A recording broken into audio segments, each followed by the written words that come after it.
Hello again, this is your home of independent, fearless and credible journalism. Now, some suspects have been arrested in connection with SIM swap fraud in the banking sector. The Economic and Organized Crime Office, EOCO, in collaboration with the Ghana Association of Bankers, has apprehended these suspects at different locations across the country for illegally accessing and drawing money from various accounts. The operation is still ongoing to track down this cartel terrorizing the banking sector. President of the Fraud Forum of Ghana Association of Bankers, Ransford Nanado Jr., tells us more about the latest crime in the banking sector. He spoke to my colleague Benjamin Akatbo on Newsdesk. Basically, you have your phone number, and then somebody, through dubious means or collusion with somebody at the network service operator, decides to take your identity or your phone number and put it on a new SIM card, which they will use to access your account details and defraud you. Now, the danger with this is that today, more than 70% of the services that people engage in terms of financial services have the foundation being the mobile number or the mobile phone. So if anybody decides to take over your SIM, then the person is likely to also be able to take over your account based on the level of security that you have access at either the bank level or on your phone. You need to pay attention to your reception. If all of a sudden you experience no reception or no network on your phone, there's a very high likelihood that somebody has swapped your SIM. Now, to verify this, you need to put that SIM you have into a different phone to see whether it is still the same challenge, and check from other people around whether they also have a similar problem. If it's peculiar to you, you need to call your service provider or rush to the nearest retail shop to inform them of what has happened. We can introduce a maker checker. What it basically means is that we should not allow only one person to swap a SIM at any retail shop. If you do the input, another person should also verify the identity before approving. Yes, we all know that this will slow people from accessing service and all that. But with what mobile phones can be used for now, it is very dangerous for you to allow only one person in any institution to be doing SIM swap without another person verifying and authorizing it. The last thing we need to do is to do a lot of public education and public awareness. Because today, all the institutions within industries are interconnected some way, somehow. If this thing happens in the telecom company, it can affect healthcare. Somebody can receive information on your medical records through SMS because he has taken over your SIM.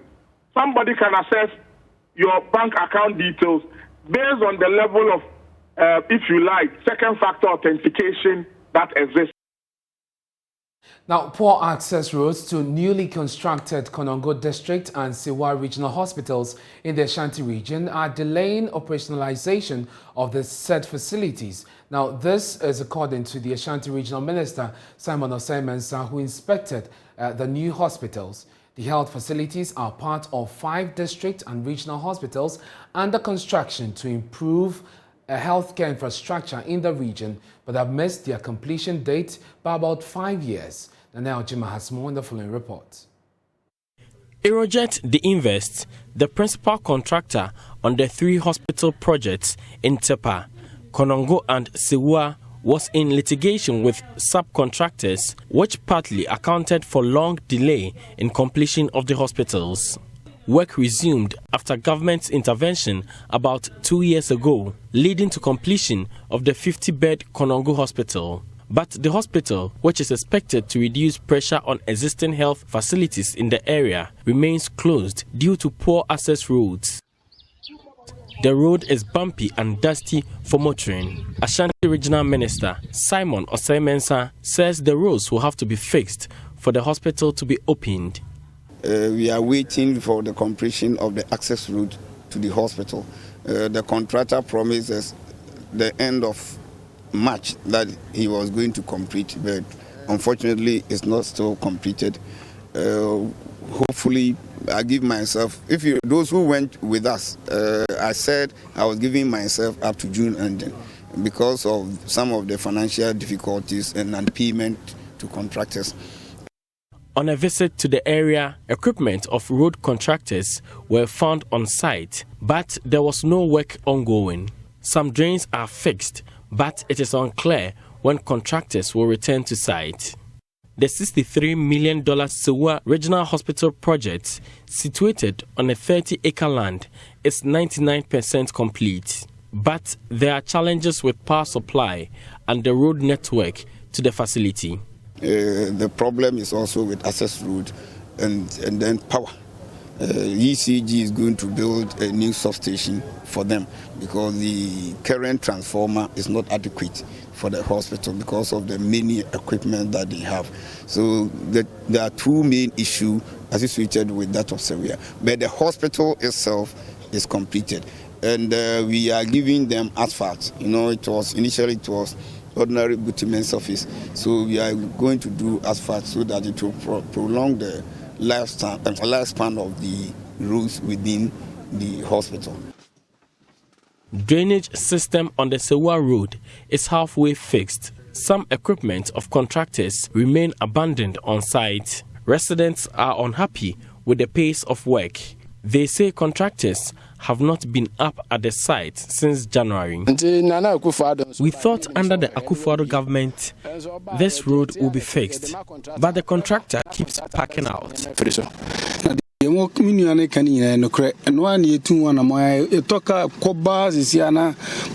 The Kumawu and Fomena district hospitals, according to the regional minister, faced financial constraints which have been resolved. Mr. Osemensa says work on the remaining hospitals, including Aferi Military Hospital, will soon be completed. So that is also going on. Kumawu is now also ongoing. Some of the plans have been changed. The prefab initiative that was being used, now they are using concrete blocks in some of the structures. We will visit there before the end of this month, as well as Fomena. Then the Afari, yes, is also the problem with Afari was similar to that of Fomena. They were all financial issues which have been resolved. You remember they wanted to charge additional $38 million. The Minister for Health was able to negotiate with them, which came down to $19 million. The last time I spoke with the minister, they were finalizing with the financial arrangement. And as soon as that is done, they will soon finish the Afari because that is also about 90% complete. For Joy News, Nanaya Ojima, Kumasi. Now, Africa has taken a giant step towards developing its own COVID-19 vaccine with the presentation of an $800,000 sequencing equipment to the Noguchi Memorial Institute for Medical Research. This equipment will help in identifying the various genomes of the virus in Ghana to help give the Africa CDC a fair idea about the number of possible variants of the virus that may be on the continent to lead the continent to develop the right vaccines for COVID-19. John News' Samuel Brace has more in this report. According to the World Health Organization, Africa's total COVID-19 cases as of today is 8,219,644, with some 170,270 deaths. In the height of the pandemic, the continent was looking everywhere for vaccine support from all around the world to support its people. This exposed how unprepared we are at dealing with such outbreaks. But the program lead for the pathogen genomics at the Africa CDC, Dr. Sophonias Tesema, speaking in an exclusive interview with Joy News at the sidelines of the presentation exercise, explained how close we are to developing our own COVID-19 vaccines. This will take us one step closer to understanding our pathogens in the design of diagnostics, vaccines, and therapeutics. In order to design a vaccine, we need to know what pathogens do we have. And the sequencing capacity actually gives us the potential to know, the capacity to know what kind of pathogens do we have. So this is part of the vaccine development process. He explained how Africa devised its own strategy to increase its sequencing output. And in our network, the University of Ghana, Noguchi Medical Research Institute, is a regional sequencing hub designed to support Ghana and 5 other countries in the region. So with this approach, we were able to increase the sequencing output across the continent. In 2020, we had only 5,000 sequences. Now we have 100,000, almost 100,000 sequences in Africa. So this increase actually came through the continental network, which leveraged the capacity that existed in institutions like Noguchi and expand that capacity with additional equipments that you saw today. The director of the Noguchi Memorial Institute for Research, Professor Dorothy Yaboamenu, said these equipment will boost the COVID-19 research capacity of the facility. This is very crucial.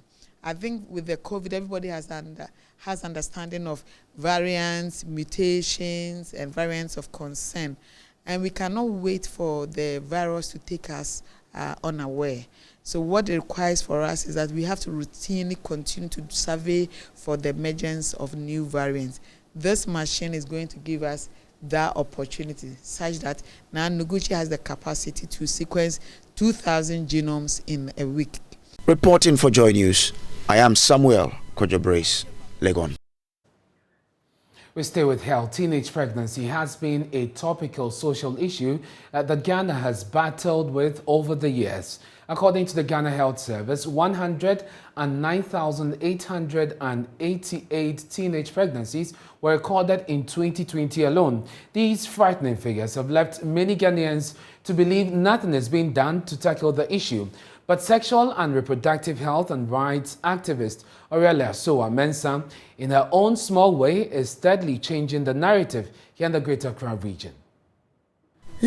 Buzzes with life.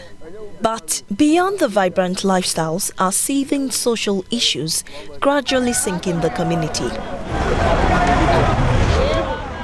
Teenage pregnancy is one of the many social issues it battles with. The sad part is how they get pregnant. Some people resort to unsafe abortions, and in the worst case scenario, they die. That is Aurelia Soa Mensah. She's 27 years, born and bred in La. She has lived all her life here. She spends her time engaging young people on sexual reproductive health to help control birth in the La community. Others get pregnant, have the child, and because there's really no money at home or there isn't enough money at home, she would have to drop out of school, take care of the child. That child will grow to a certain stage, also become a teen mother, and then the cycle continues. The lives of many young girls in this neighborhood are changed forever because of unplanned pregnancies. I wanted to be a nurse, but because I gave birth, my dreams were crushed.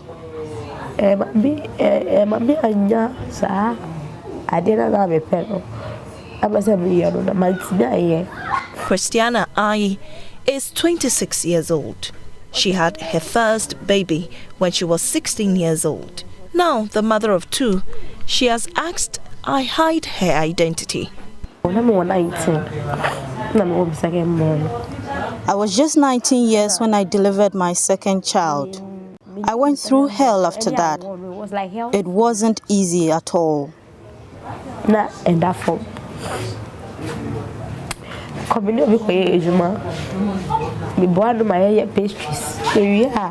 I worked with someone who paid me 5 cedis per day.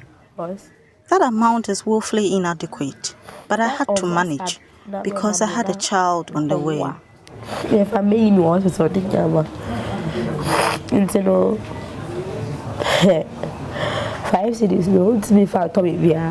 Now, I work at the Makola market. It's just by grace I survive each day. Okay. Aurelia takes time to visit the homes of young girls in her community to educate them on sexual reproductive health. Most of the time, they don't know what they are doing. because some of them are from poor backgrounds. Some of them I think some of them use sex as a source of entertainment. There's no TV at home. How many playgrounds we have in Accra? There are no playgrounds. Some parents can't afford to take their children to the library, to, all those recreational stuff. And so that is their source of entertainment. And so if we can give them right information, when they go out there, we know, I have given this child this information, so I can trust that she'll make the right decision. And if ever she made a mistake, at least she will know who to go to. Renal Lamte is also a teenager who has recently. Aurelia has convinced yet another person to sign onto a family planning method. So I will not force you, but I will advise you to go on a family planning method. There's the usage of condoms. That one is safer because it prevents both STIs and unplanned pregnancies. For her work, Aurelia is one of 50 awardees chosen from around the world as speakers in the upcoming 2022 International Conference on Family Planning. And it also means more work, because if you've been recognized as someone who is really doing well in the family planning community or in the sexual and reproductive health and rights community, it means there's more work for you to be done. Teenage pregnancy is still a big problem in Aurelia's community. But with a new opportunity to learn more and gain resources through this program, she hopes to be a stronger voice that helps to change the narrative. Amma Cromwell's report for Joy News. Let's do some other stories now. The Bank of Ghana says it will crack the whip on individuals and companies that transact business in foreign currency. In a statement, the central bank warns it is against the law to do so, as the Ghana cedi remains the only legal tender. This move comes amidst measures already rolled out to hold the cedi from further depreciation against the dollar and major trading currencies. The BOG last month announced it was pumping about $2 billion into the system in response to the high demand for the dollar. Now, this was after it increased the monetary policy rate by 250 basis points to 17%. Already, the cedis has seen some stabilization, but the central bank is further taking stringent measures to sustain the marginal gains. Let me bring you details of a statement issued by the BOG today. It says that such violations are punishable on convictions by a fine of up to 700 penalty units or a term of imprisonment or not more than 18 months or both. Bank of Ghana hereby cautions the general public to desist from dealing in illegal forex activities, that's the black market transactions, pricing, advertising, receipting, or making payments for goods and services in foreign currency in Ghana without the requisite license or authorization from the Bank of Ghana. The general public is hereby notified that the sole legal tender in Ghana is the Ghana cedi. The Bank of Ghana, in collaboration with national security and law enforcement agencies, will continue to clamp down on illegal foreign exchange operations. All offenders shall be dealt with in accordance with the law. And the Bank of Ghana urges the general public to report any violations witnessed.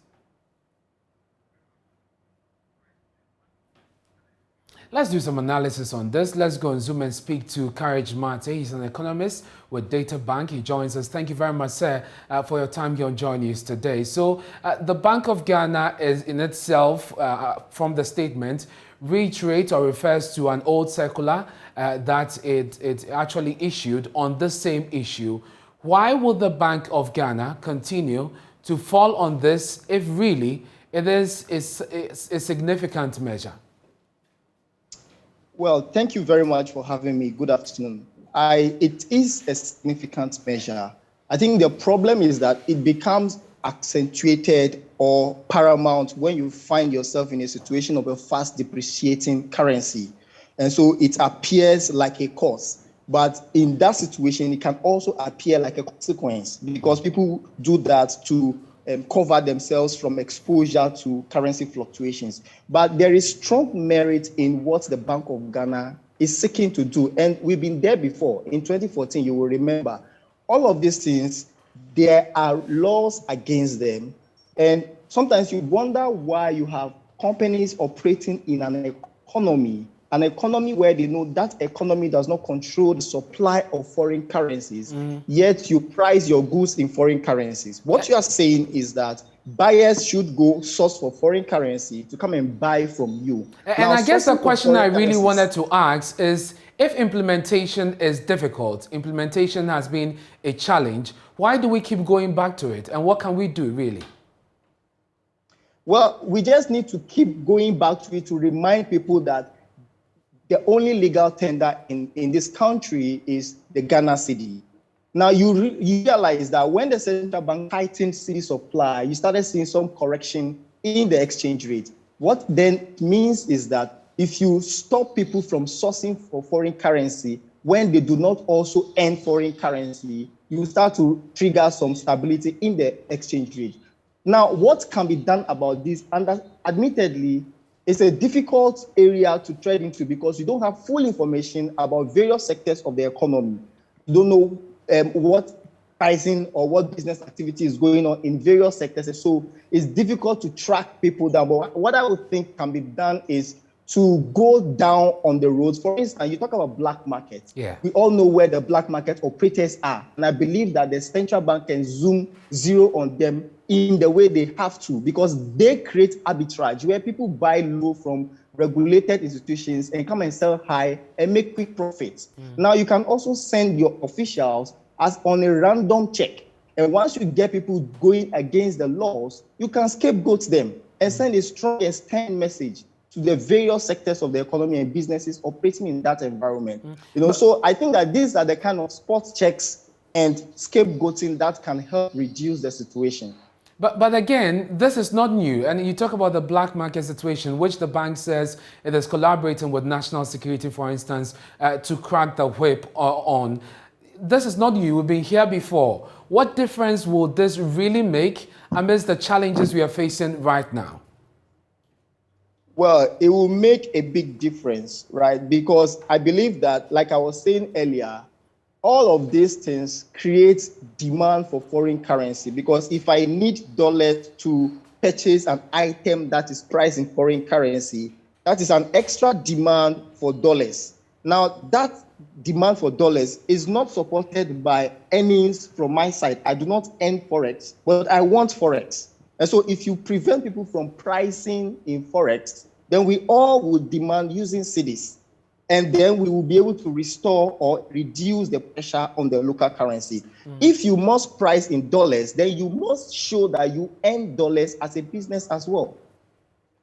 Well, we'll leave it here for now. I'm grateful for your time. That's Courage Mate. He's an economist with Data Bank, joining us on the latest Bank of Ghana notice on the use of the cedi as well as the operations of the black market. Cocoa production has been the backbone of Ghana's economy for more than a century. It contributes about 30% of the country's export earnings and employs nearly 1 million Ghanaians. But following the recent fuel price hikes, some cocoa farmers in hard-to-reach communities are lamenting the high cost of transporting their produce to weighing centers. In today's episode of our Living Standard series, Love FM's Emmanuel Bright Kweku speaks to some cocoa farmers at Krachikrom in the Ashanti region.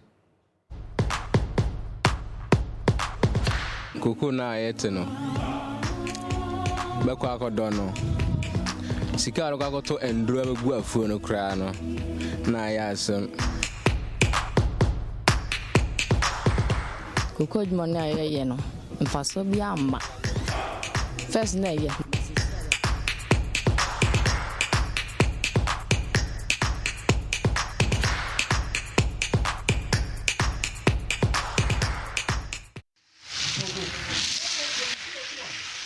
Most youth hailing from the northern part of Ghana move down south in hope for greener pastures.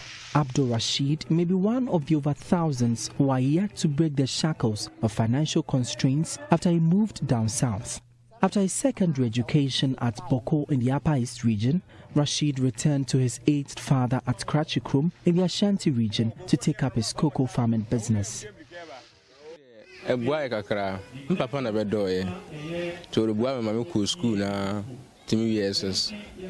USS na ono so bread. My father started this cocoa farming business. He used the money he got to cater for my secondary education. But now he's grown, so I've taken up the job. These dried cocoa beans can be here for almost a week without I gaining any money, unless I borrow money to transport them and use the little I get to pay up the debts.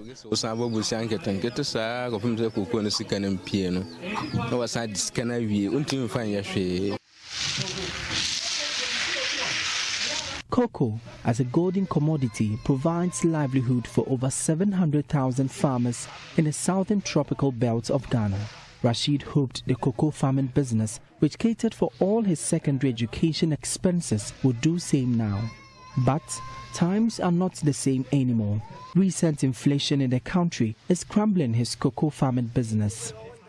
Cocoa na eteno. Beko akodono.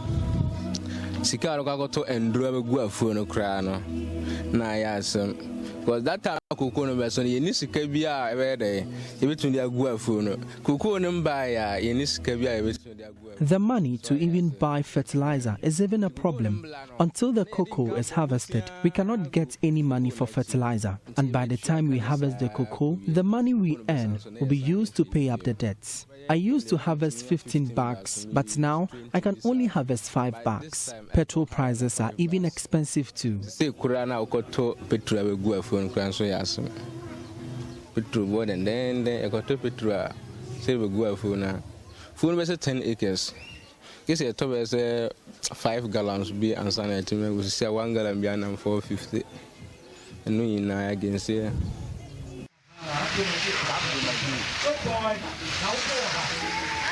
Rashid is not alone in the cocoa farming business. His brother, Isa Abbas, joined him from the north to continue plowing their father's over 10 acres of cocoa farm together. He anticipated a good living condition down south. However, proceeds from the farm are not enough to support his family of 3. By Santamam say, Cocoa Jimaka Krana, a baby sika atua ako school na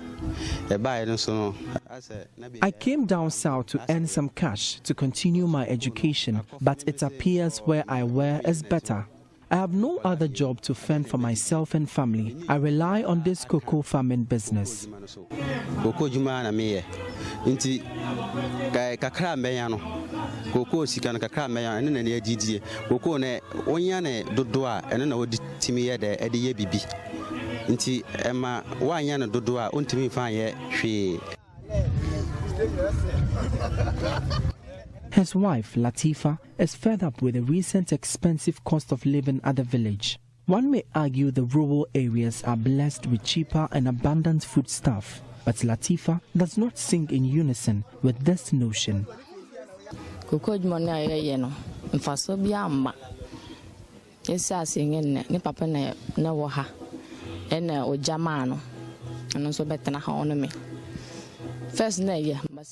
We are not earning enough from the cocoa farm. It was better before, but not now. I've even suggested to my husband to stop farming and find another job.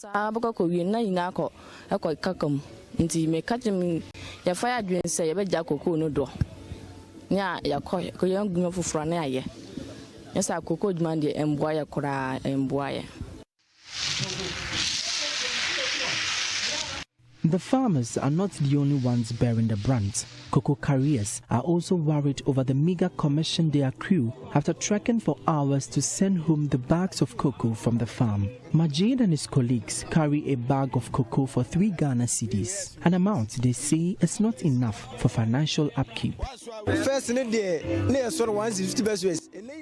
We used to carry a bag for 1 cedi 50 pesos, but it's now 3 Ghana cedis. The maximum cash I can make in a day is just 10 Ghana cedis. I can only carry 3 bags in a day.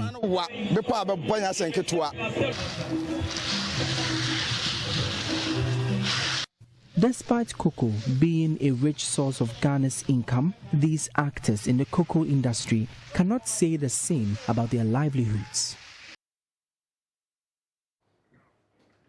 The operations of some mobile microfinance institutions, or what is known in Ghana's local parlance as Susu collectors, are mostly non-automated transaction processes.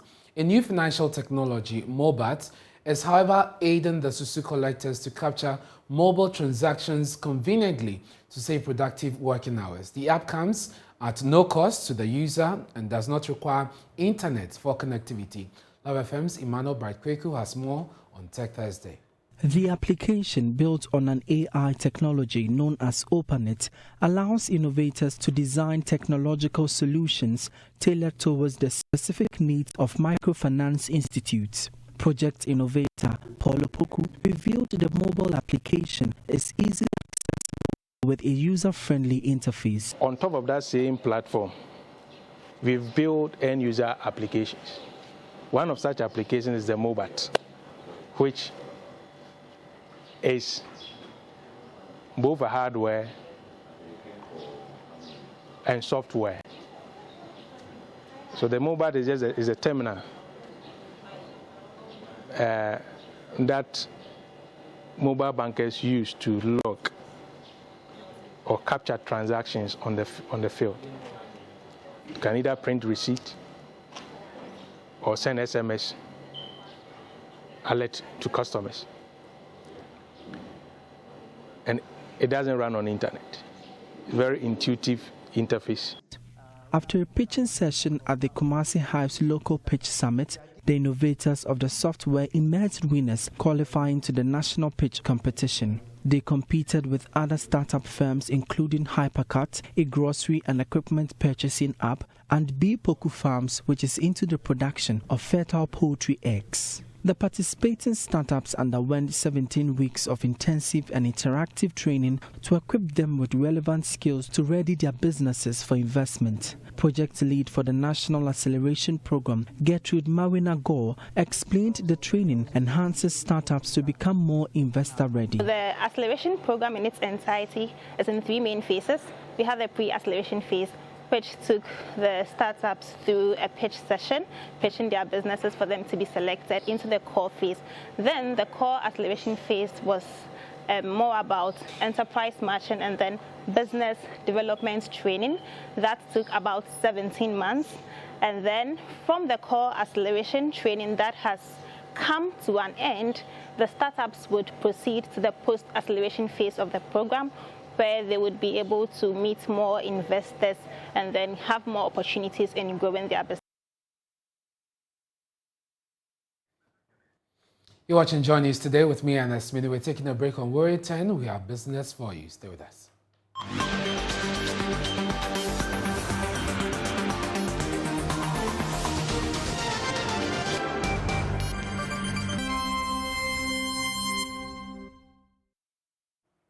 Hello, good afternoon and welcome to Business. My name is Beverly Broom.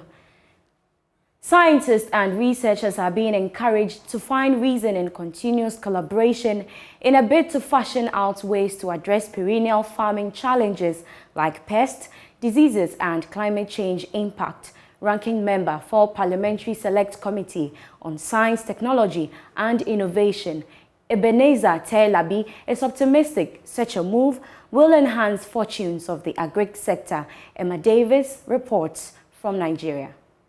Day 2 of the study tour by the African researchers discussed crops like cowpea, maize and rice. The scientists were passionate about the use of technology to increase production of these crops to feed the growing population on the continent. Cowpea has a lot of challenges in terms of its production. It has a potential of 2,000 kilograms per hectare, but most times what we are harvesting in the farmers' fields is between 140 to 400 kg per hectare, which is far less than the potential. For you to see any cowpea in the market that you can like and say, let me buy this, know that the farmer may have sprayed not less than 10 times. Ranking member for the Parliamentary Select Committee on Science, Technology and Innovation, Ebenezer Tailabi, is part of the Ghanaian delegation. We need to really, do much more than we are doing. And I believe that our coming year, it's a learning process. We have been, giving the leads. We are charged to go back and make sure that these, products, it should take us more than a month or two to get this thing approved. Because the environment is not being favorable. I mean, rainfall patterns are changing. We are having new diseases. What else can science do? Fertilizer and solve the problems. My name is Emma Davis, reporting for Joy Business from Abuja, Nigeria. In its quest to expand and bridge digitization gap in Ghana, GIZ Ghana has embarked on an initiative that will support persons with disability to take full advantage of the digital world. Through its initiative bent on ensuring financial inclusion in a competition dubbed FinTech Hackathon program that would provide a platform for persons with disability, bringing out the best in them. The FinTech Hackathon program is a digital innovation to generate ideas to ensure a friendly financial access to persons with disability. Its target is to provide security for these persons to independently conduct financial transactions without any challenges. Here is the component manager for GIZ Ghana's Inclusive FinTech Hackathon program, Angela Ama. How can digital technology actually bridge this gap for us when it comes to accessing financial services? With the access of financial services, there's quite a number of barriers that persons with disability face. Some of them may be physical, some of them may be attitudinal barriers, for instance, with staff of sometimes financial institutions. In terms of welcoming these persons with disability is a challenge. And some of them is digital, in terms of the digital tools or services that are provided by these institutions, how friendly they are, how assistive they are in terms of helping persons with disability to access financial services. So the main aim here is that these innovators will go through some kind of a competition with ideas that they have developed.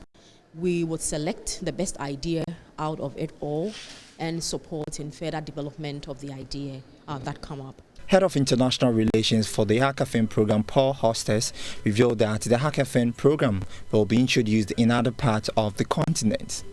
For some stakeholders, it's really a new topic, and we believe that especially why it is important to put it on the agenda and to do some activities. And we see today also that barriers of financial services can be a trigger for innovation.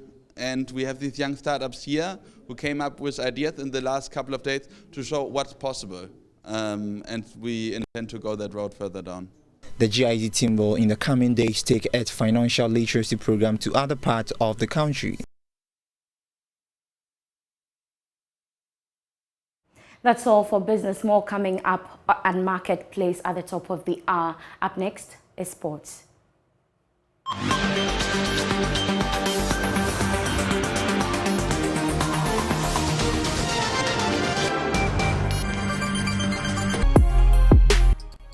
Up next is Showbiz. My name is KMJ, and the Wars of Theatre Practitioners continues. Eko Blankson, a theatre practitioner, says that he's very worried about the way theatres are turning into churches here in the country.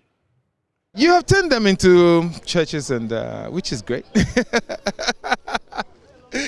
You see that to be great? Well, it's good to have churches too. Anyway, why not? But I think that the theaters need to be opened. We can do a lot more. Look, I use the church to do theater. All right. I use the church. My church. I do a lot of theater in my church. Yeah, and so I think these are some of the things. So we can't just belittle them at all. We can actually play, and everywhere is a stage. Where we are standing could be a stage. As long as you are playing the elements of theater, it could be a stage. So yes, there are bigger places where people can go to and have fun and everything. But if I remove my dress and I wear something else and I start screaming and start speaking with elements of theater, I'm sure people will gather. And then our mirror society. More news on that. Actor Albert David Jackson says that indeed, if you're a theater person, you're more disciplined than being a screen actor. He has been spoken about. He also spoke about this issue when they put together an independence show at the Independence Square. With theater, you're talking about a disciplined artist. All in all discipline. Getting to rehearsals on time, getting to performance on time. You know, in the theater, the real theater world, when you have a performance, you need to get there 3 hours before the performance. It doesn't happen in film. Film, they give you time. Call time is 6 o'clock. So you get there around 5:45. That's fine. And you get there, probably the scene starts, and there you go. But theater, you have to be there. You have to rehearse.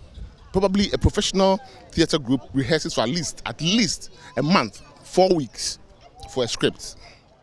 And this is dedication, this is commitment.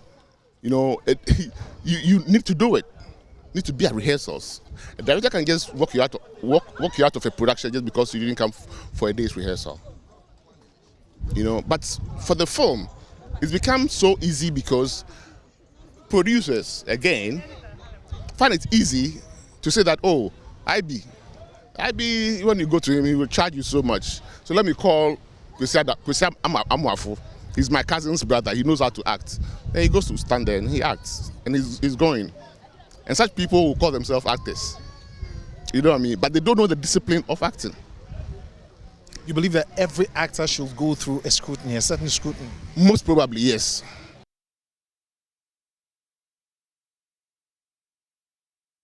Actor Albert David Jackson speaking about discipline in terms of screen acting and theater acting.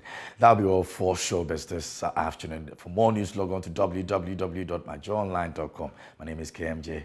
Ernest. KMJ, thank you very much for bringing us the latest in the world of showbiz. But that's our show for this afternoon. Many thanks for your company. Up next is the Marketplace. Stay tuned in.